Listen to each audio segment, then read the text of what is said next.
Let's get right into the truck race. First, Joey, did you watch? I First of all, did. were you able to watch it all, or were you busy this weekend? No, I was I was busy, but I was able to watch, of course, you and Marco racing over Yeah. there that weekend. So wanted to tune in and support both of you guys. It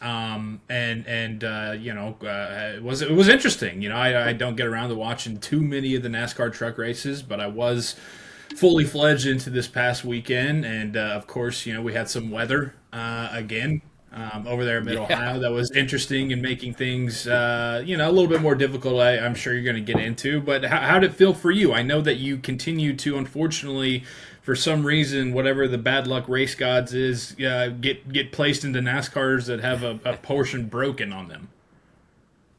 Well, yeah. I mean, honestly, I got to give a credit to the team. Nice Motorsports. It's awesome to work with those guys. They're a great group of people who I think believe in me, which is really cool. Al Nice and Cody Efall over there. We went last week to get fitted in the truck, and oddly enough, I didn't know this, but like the seat that I used for the NASCAR Cup races that I did at Daytona and Coda actually fits in the truck too. So like was able to use a very familiar seat, which was nice. Got on the simulator. It was funny. We went out to Charlotte and ended up on the simulator, and Marco Andretti was on the simulator right before me. So we both got like an hour on the sim to kind of get used to the truck activities at Mid Ohio. Obviously, both of us have done a lot of laps at Mid Ohio, but it was great to see Marco at the simulator. I thought it was going to be, a funny weekend ahead for us. But yeah, I mean, when we got there, weather was definitely in the forecast. We saw a lot of people talking about it, and we're Midwesterners. We get how the weather can be. If it's a 100% chance of rain, there might actually be only a 10% chance it rains. If it's 10% chance, it might be a 100% chance. You never really know. Sure. And it did seem to get quite dark in the sky quite quickly come race day. But when we went out for practice, first off, right out the gate, we had an issue with the power steering. Now, power steering, a lot of folks that like obviously tune into the show, that are IndyCar fans, right? IndyCar, we know, don't have power steering. We've talked about that many times. It makes them very physically difficult. But they're much lighter, and they're also designed to be run without power steering. Whereas the trucks, they're much heavier. NASCAR trucks, Xfinity, Cup, they all have power steering, and they have for a very long time. Even the dirt midget that I race, like the midgets have power steering. That I've raced. So a lot of other racing cars, literally almost a lot of them, or almost all of them, except for IndyCar, has power steering or the lower series like F2, F3, Indy Lights, all that stuff. So it's quite important.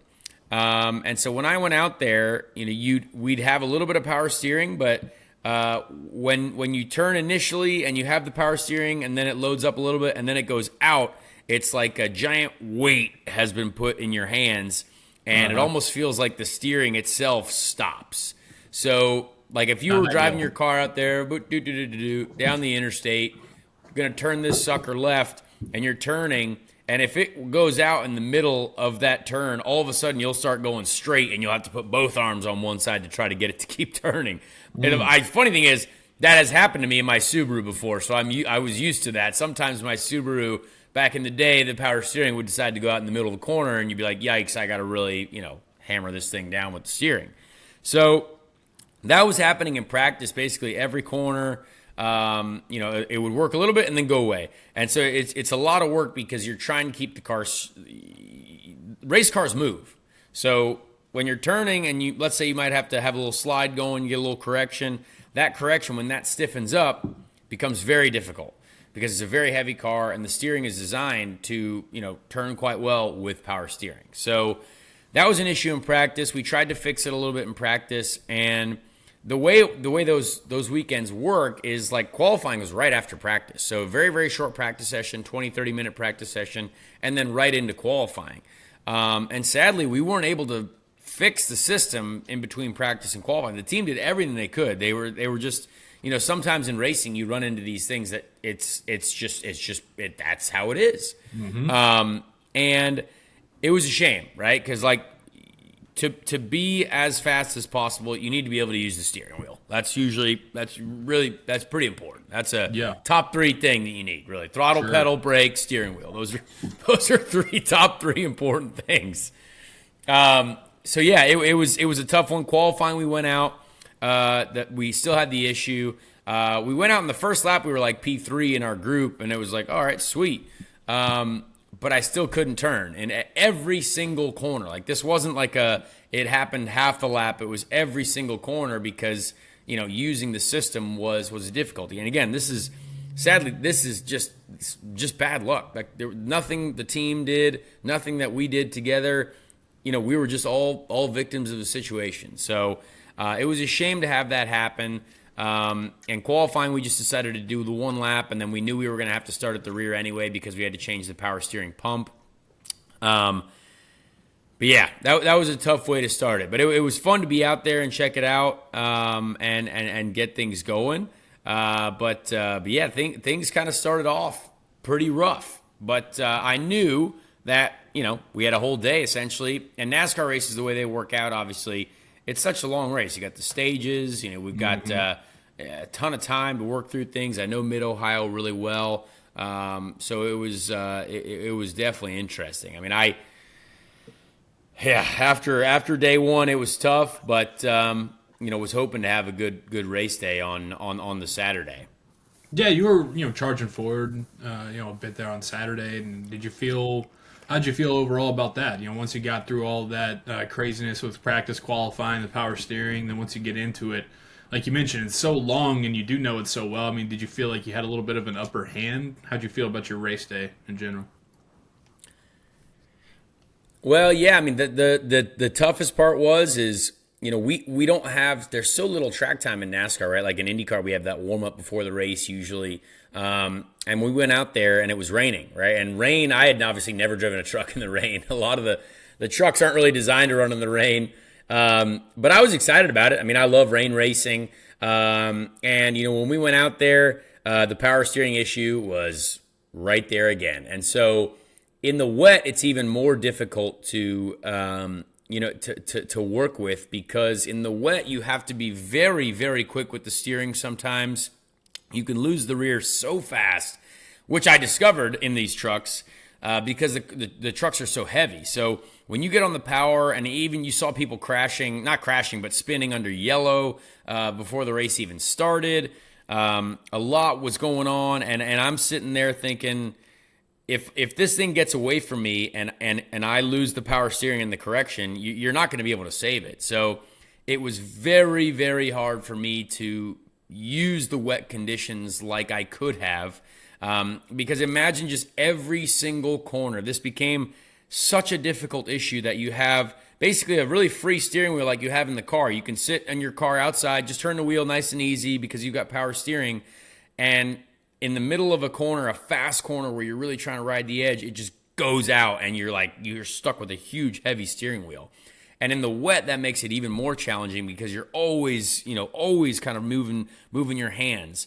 So sadly, right from the beginning of the truck race, I knew it was going to be a difficult one. And, I was hoping it would come back. We were able to make up a lot of spots and a lot of time in the wet. And it was fun. Like, I think we got all the way up to Marco right before the end of the first stage. And Marco started like 7th. So like we did a decent job coming through, even with all the issues that we were struggling with. But we kind of knew from then on that was our day. Like our day was every single corner, every lap, steering, no steering, steering, no steering. And by the end of that day, we got all the way up to 13th when it dried out too. Like, it was a crazy race. Marco and I banged doors.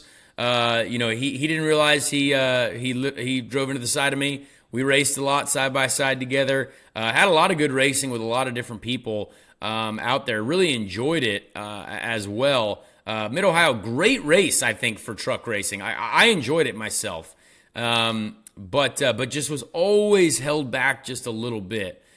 Which was a shame. And so, we got as high as 13th after starting from way, way in the back, we're in the 30, 33rd, 34th, and, ended up finishing 18th. But by the end of the race, I was beat. Like you're talking a full on fight the whole time with trying to keep the truck straight, trying not to get too much of a correction because the steering was going out, and the steering by the end of it was consistently going in and out every single corner, every lap. But then by the end of it, it was almost all the way out. And driving one of those without power steering is realistically, it's not very great. So I wanted to make it to the end, though. I wanted to get through the race, get all the experience that I could, and I appreciate the team doing everything they could. They were being cool with me on the radio. I was trying not to overreact too much, but it was a challenge. And I had I had great spotters: Bailey Curry, who's a driver who did very good this year; Caden Honeycutt as well, who's another good driver who is now driving for Nice and Pocono this weekend. And they were super cool with me on the radio as well. They could see what was going on, the steering issues. But it was cool that we had an onboard camera too. A lot of people got to see a little bit what that was going on in there. There was a foot cam like they had at the NASCAR Cup race. Racing season is underway. New customers download the DraftKings Sportsbook app and use code SPEEDSTREET. Bet $5 and get $150 in bonus bets instantly. That's code SPEEDSTREET only on DraftKings Sportsbook. Yeah, it was a surprise for me to have it. I did enjoy it though. I'll have to watch back. I want to try to get some clips to post on the old interwebs from it. Yeah, it was a cool experience. I would say we got all kinds of conditions, all kinds of racing. I really wish I could have raced properly and raced, with all, full attack. But maybe we'll get another chance with Nice. I'd love to do more with those guys. Mike Hillman, my crew chief, was great to work with. I think he was just as frustrated as me because I think he could see how fast we were even with the lack of ability to turn the wheel effectively. And yeah, by the end of that race, man, I was beat. Like it was because it was really hot in there. Like obviously it's hot in the IndyCar, but the truck is a different type of heat. And normally with the power steering, it's much less physically difficult. But to have the heat and to have the lack of ability to steer, was a real challenge. So it was oh man, it was a brutal one. I definitely felt equally as bad, I would say, after the race, after the Mid-Ohio race in the IndyCar. Just a bit of a different style because in the truck you sit a little closer.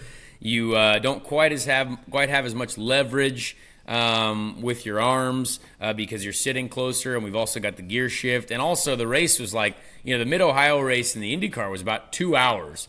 And according to my Whoop, the Mid-Ohio race in the truck was almost like 4 hours, like 3.5 hours, if not more. So pretty crazy difference in experiences. But it really did make me want to do more. I would love to do some more and check it out someday. So, hopefully we get the chance. We've got to thank, Worldwide Express, those guys, Unishippers. That team was awesome.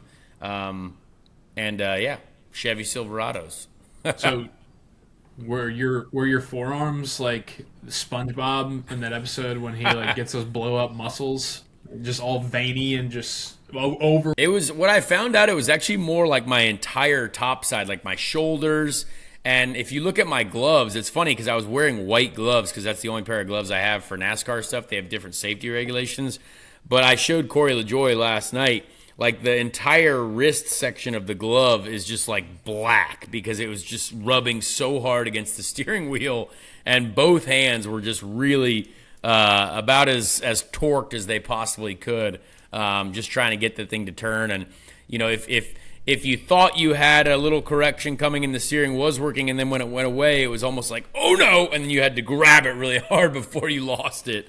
So it was interesting and quite an experience. Got run through the mud a couple times. Didn't necessarily ever spin around, which is great, but we had to pit to get all the mud off the radiator at one point, which put us back towards the at the back at stage 2.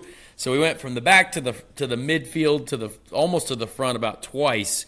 We definitely passed a lot of trucks. I would say we passed a lot of trucks and learned a lot about it. So it was quite interesting.